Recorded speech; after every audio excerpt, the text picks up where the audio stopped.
नमस्कार दोस्तों, मैं गगन जांगेड़, व्याख्याता हिंदी, अपने कक्षा 12 के हिंदी साहित्य में देवसेना के गीत को लेकर फिर से प्रस्तुत हुआ हूँ। और इससे पहले वाली क्लास में हमने पढ़ा था जयशंकर प्रसाद के परिचय के बारे में, और आज अब हम पढ़ते हैं देवसेना के गीत की व्याख्या, सप्रसंग व्याख्या।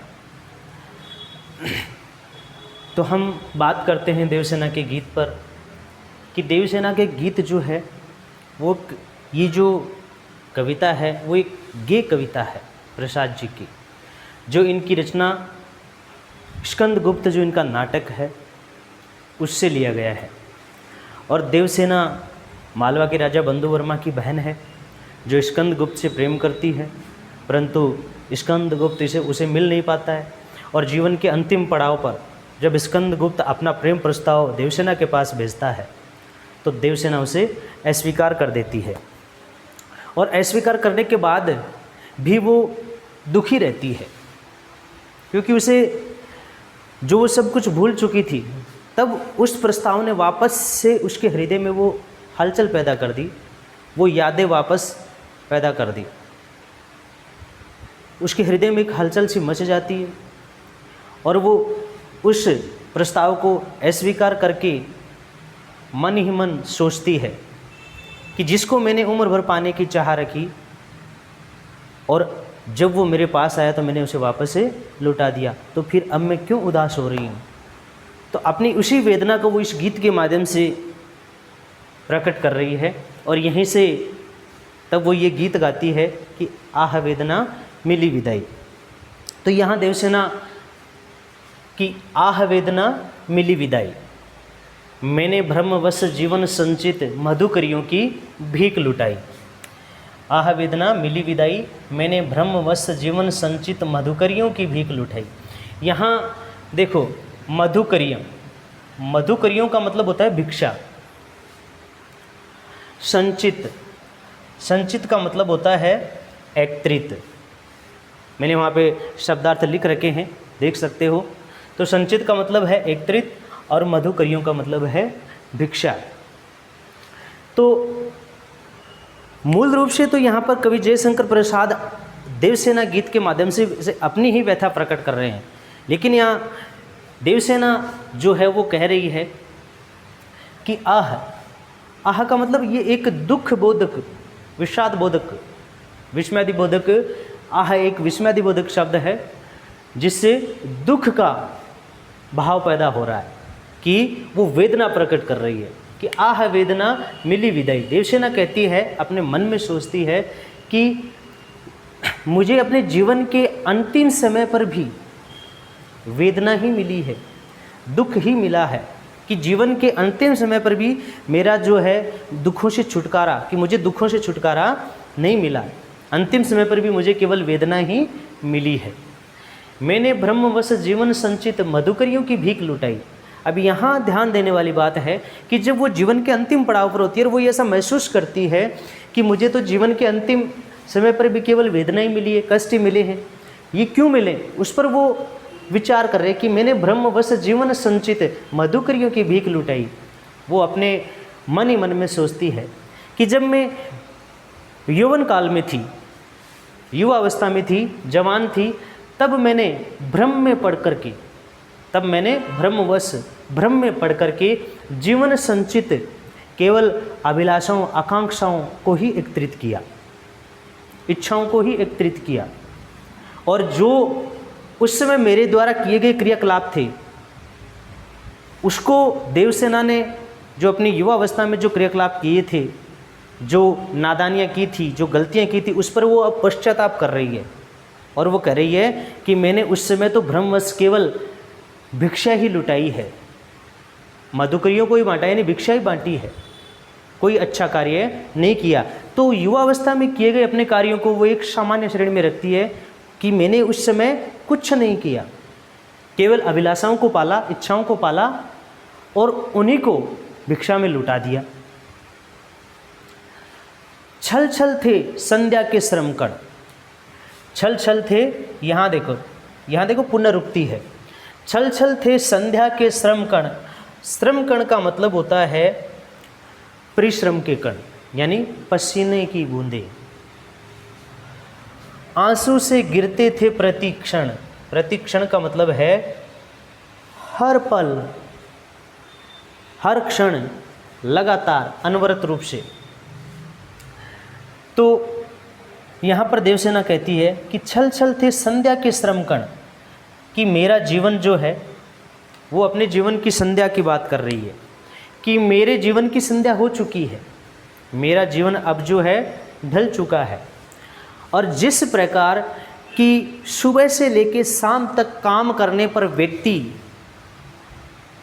की थकान आ जाती है और पसीने की बूंदें यानी पसीना बहने लगता है, उसी प्रकार देवसेना कह रही है कि शुरू से लेकर अंत तक, अब तक जो उसकी जीवन यात्रा रही है, जीवन संध्या तक की जो उसकी यात्रा है, उस यात्रा में वो पूरी तरह से थक चुकी है। और इसी थकान के कारण जो पसीने की बूंदें हैं वो उसकी आँखों से आंसू बन कर के अनवरत रूप से लगातार गिर रही है। यानी उसकी वेदना, उसका दुख, उसका जो कष्ट है जीवन की, उसकी जो व्यथा है, वो आंसुओं के रूप में बह रही है। मेरी यात्रा पर लेती थी निर्वता अनंत अंगड़ाई। निर्वता का मतलब होता है खामोशी, शांत, अनंत, अंतहीन, यानी न रुकने वाली। अंगड़ाई अपनी साधारण भाषा में हम बोलते हैं अंगड़ाई, शरीर को तानना। तो देवसेना कहती है कि मेरी यात्रा पर लेती थी निर्वता अनंत अंगड़ाई। कह रही है कि मेरी जो ये जीवन यात्रा है संध्या काल तक की, इस जीवन यात्रा को जब मैं देखती हूँ तो मेरे जीवन में चारों ओर केवल खामोशी ही बिखरी हुई दिखाई देती है। केवल कभी ना रुकने वाले कष्ट और वेदना के अलावा कुछ भी दिखाई नहीं देता, केवल खामोशी ही दिखाई देती है। श्रमित स्वपन की मधुमाया में, गहन विपन की तरु छाया में। यहाँ श्रमित यानी थका हुआ, मधुमाया यानी मधुर यादें, मधुर स्मृति, गहन विपिन, गहन मानी घना, विपिन यानी जंगल, की तरु छाया यानी पेड़ों की छाया में। तो यहाँ देवसेना कहती है कि देवसेना के पास जब देवसेना अपने जीवन में पूरी तरह से ये मान लेती है कि स्कंदगुप्त अब मुझे नहीं मिल सकता, और वो आजीवन अविवाहित रहने का व्रत धारण कर लेती है, राष्ट्र सेवा का व्रत ले लेती है और भीख मांगकर अपना जीवन यापन करने लगती है। एक आश्रम में प्रणदत्त के साथ रहने लग जाती है और वहाँ भीख मांगकर जीवन यापन करती है और महादेवी की समाधि को पुरस्कृत करती है। तो वहाँ जब उस जीवन के अंतिम पड़ाव पर वो इन सब चीज़ों को भूलकर जब आगे बढ़ चुकी होती है, तो उस समय स्कंदगुप्त का प्रस्ताव, जो प्रेम प्रस्ताव है, वो उसके पास आता है और उस प्रेम प्रस्ताव से, वो प्रेम प्रस्ताव उसको कैसा लगता है उसके बारे में बताया है कि जब पूरी तरह से भूला हुआ इंसान जब उस किसी चीज़ को भूल जाता है और फिर वो चीज़ उसको याद दिलाई जाती है तो बड़ा दुख होता है, वो अच्छा नहीं लगता है। उसी प्रकार जैसे एक श्रमित स्वपन की मधुमाया में, कि जैसे एक थका हुआ पथिक जो है वो किसी घने जंगल की पेड़ की घनी छाया में सो जाता है और मधुर सपनों में, स्वपन की मधुमाया में और मधुर सपनों में खो जाता है। मधुर यादों यानी गहरी नींद में जब वो सो जाता है, गहरी छाया में थका हुआ पथिक, और मधुर सपनों में खो जाता है, पूरी तरह से नींद में डूबा हुआ होता है। पथिक उन्निधि श्रुति में किसने यह विहाग की तान उठाई। विहाग का मतलब होता है अर्धरात्रि में गाए जाने वाला राग। उन्निधि अर्ध निद्रा की अवस्था, यानी जब नींद से भरी हुई आंखें जो स्थिति होती है वो। श्रुति यानी सुनने की क्रिया। तो कह रहे हैं कि अगर उस स्थिति में गहरी नींद में सोए हुए पथिक जो ख्वाबों में खोया हुआ होता है, उस समय अगर उसके कानों में अर्धरात्रि को गाया जाने वाला राग उसके कानों में सुनाई पड़े तो वो उसे कभी भी अच्छा नहीं लगेगा, उसकी नींद भंग हो जाएगी, मधुर सपने टूट जाएंगे, तो वो राग उसे कभी भी अच्छा नहीं लगेगा। वही स्थिति यहाँ पर देवसेना की है कि इसी तरह जिस तरह से एक पथिक को गहरी नींद में सोए हुए ख्वाबों में अगर कोई विहाग राग सुनाई दे, उसकी आवाज़ सुनाई दे, तो वो उसे बिल्कुल अच्छी नहीं लगती। उसी प्रकार देवसेना को भी जीवन के इस मोड़ पर स्कंदगुप्त का जो प्रस्ताव है वो बिल्कुल अच्छा नहीं लगता। लगी से तृष्ण दीठ थी सबकी, लगी से तृष्ण दीठ थी सबकी, रही बचाई फिरती कब की। से तृष्ण का मतलब होता है तृष्णा के साथ, यानी ललचा, लालच बोल सकते हो। तो यहाँ देवसेना करिए कि लगी से तृष्ण दीठ थी सबकी, रही बचाई फिरती कब की, कि जब वह युवा अवस्था में थी, यौवन के चरम पर थी, तब देवसेना कहते हैं कि तब तो लगी से तृष्ण दीठ थी सबकी, दीठ का मतलब दृष्टि, कि तब तो सबकी ललचाई हुई दृष्टि मुझ पर रहती थी, हर कोई मुझसे विवाह करना चाहता था। रही बचाई फिरती कब की, और मैं खुद को सबकी नज़रों से बचाए रखती थी। किसके लिए? कि वो स्वयं जो है वो स्कंदगुप्त को चाहती थी। मेरी आशा आह बावली, तूने खो दी सकल कमाई। इसलिए देवसेना कहती है कि अपनी आशा को संबोधित करते हुए, क्योंकि आशा बावली बताया आशा को, कि आशा बावली क्यों है? क्योंकि आशा तो असंभव की भी लगी रहती है, आशाएं कभी खत्म नहीं होती हैं, वो असंभव की भी लगी रहती हैं, इसलिए आशा को बावली कहा है। तो यहाँ पर देवसेना कहती है कि मेरी आशा आह बावली, अपनी आशा को संबोधित करते हुए कहती है, तूने खो दी सकल कमाई, कि जब मैं पूरी तरह से भूल चुकी थी सब कुछ, और उस समय तुमने मेरे हृदय में ये प्रेम प्रस्ताव आने के बाद फिर से वो हलचल पैदा कर दी, कि जब से स्कंदगुप्त का प्रस्ताव आया है तब से पुनः उसके हृदय में एक हलचल सी मच गई है, और उसे सारी पुरानी बातें याद आने लग गई।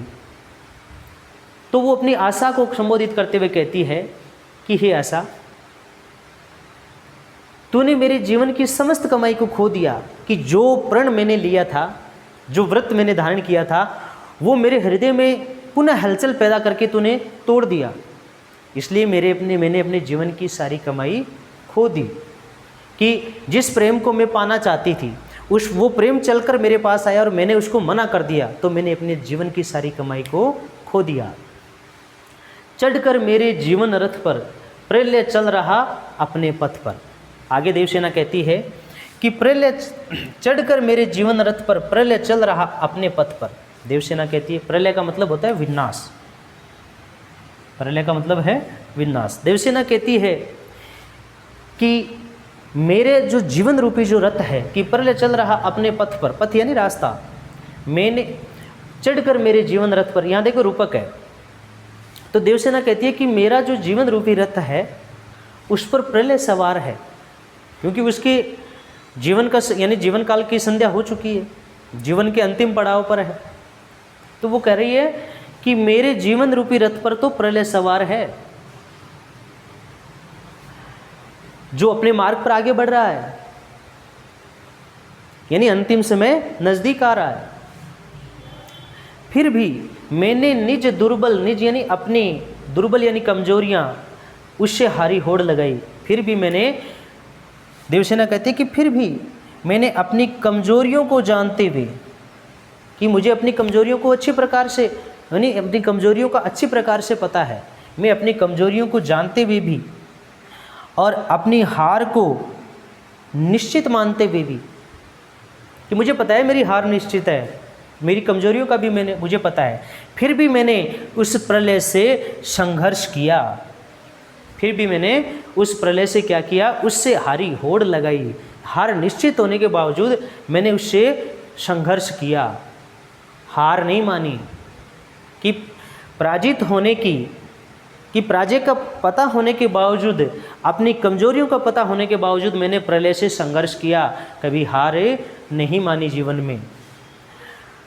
अब आगे देवसेना कहती है, लौटा लो ये अपनी थाती। थाती का मतलब है धरोहर, थाती का मतलब है धरोहर। और यहाँ धरोहर कौन है देवसेना के लिए? स्कंदगुप्त का प्रेम उसके लिए धरोहर है। मेरी करुणा हा हा खाती, विश्व न संभलेगी ये मुझसे, इससे मन की लाज गवाई। देवसेना कहती है अपनी वेदना प्रकट करते हुए कि लौटा लो ये अपनी थाती, कि जब अंतिम समय में वो अपने भावी सुखों से अपनी इच्छाओं से, आकांक्षाओं से जब विदा लेती है तो वो ये कहती है कि लौटा लो ये अपनी थाती, यानी विश्व को संबोधित करते हुए कहती है, स्कंदगुप्त से वो कहती है कि लौटा लो ये अपनी थाती, मेरी करुणा हा खाती, कि हे विश्व, तुमने मुझे जो ये विश्वास रूपी धरोहर जो सौंप रखी थी, जो प्रेम रूपी विश्वास की धरोहर मुझे सौंप रखी थी, उस प्रेम रूपी धरोहर से मुझे कुछ भी हासिल नहीं हुआ, कुछ भी नहीं मिला। मेरी करुणा हा आकाती, उस प्रेम से मुझे केवल कष्ट और पीड़ा ही मिली है। और अब तो उस कष्ट और पीड़ा के कारण मेरी करुणा भी हाहाकार कर रही है, वो भी करा रही है। इसलिए अब मुझसे ये आपकी जो धरोहर है वो नहीं संभलेगी, विश्व न संभलेगी मुझसे। इसलिए अब मुझसे ये आपकी जो धरोहर है वो और नहीं संभाली जाती। आप अपनी इस धरोहर को वापस ले लो, इससे मन की लाज गवाई, क्योंकि इससे मुझे कुछ हासिल तो हुआ ही नहीं, मैंने तो सिर्फ इससे केवल अपने मन की लाज ही गवाई है। तो इस तरह से देवसेना जो है वो इस गीत के माध्यम से अपनी वेदना प्रकट कर रही है। और ये देवसेना का जो गीत है, इसमें अगर फिर भी कहीं समस्या आती है तो आप हमें कमेंट करके बता सकते हैं। इस चैनल को सब्सक्राइब सभी बच्चे ज़रूर करें, क्योंकि नियमित रूप से आप अगर सब्सक्राइब करोगे तो अगली कक्षा, हमारी नियमित कक्षाएं आपको मिलती रहेंगी। अब बात करते हैं कि इसमें भाषा कौन से प्रयुक्त हुई है, क्योंकि जब हम यानी व्याख्या के नीचे विशेषताएं लिखी यानी निष्कर्ष बताते हैं तो वहाँ पर हमें इसकी भाषा के बारे में, अलंकारों के बारे में, गुण के बारे में बताना पड़ता है। तो यहाँ पर पहली बात तो यही हो जाती है कि इस गीत में देवसेना की वेदना प्रकट हुई है, क्योंकि देवसेना स्कंदगुप्त से प्रेम करती थी और उससे कुछ यानी जब स्कंदगुप्त उसे नहीं मिल पाता है तो पूरी तरह से टूट जाती है। और जीवन के अंतिम मोड़ पर जब वापस यानी स्कंदगुप्त का प्रस्ताव आता है तो वो उसे अच्छा नहीं लगता है। इसी का जिक्र इसे गीत में किया गया है। अगली बात, इसकी जो भाषा है वो खड़ी बोली हिंदी है, संस्कृत निष्ठ हिंदी है, जिसमें तत्सम शब्दों की प्रधानता भी है, प्रसाद गुण है। और कई जगह पर यहाँ पर देख अनुप्रास तो आ ही रहा है, रूपक अलंकार भी आ रहा है, उपमा भी आ रहा है, मानवीकरण भी आ रहा है, पुनरुक्ति प्रकाश अलंकार भी आ रहा है। तो ये हमारे आज का गीत है देवसेना का गीत। अगला गीत हम कार्नेलिया का गीत जो चंद्रगुप्त नाटक से है उसको लेकर अगली क्लास में प्रस्तुत होंगे। तब तक के लिए धन्यवाद।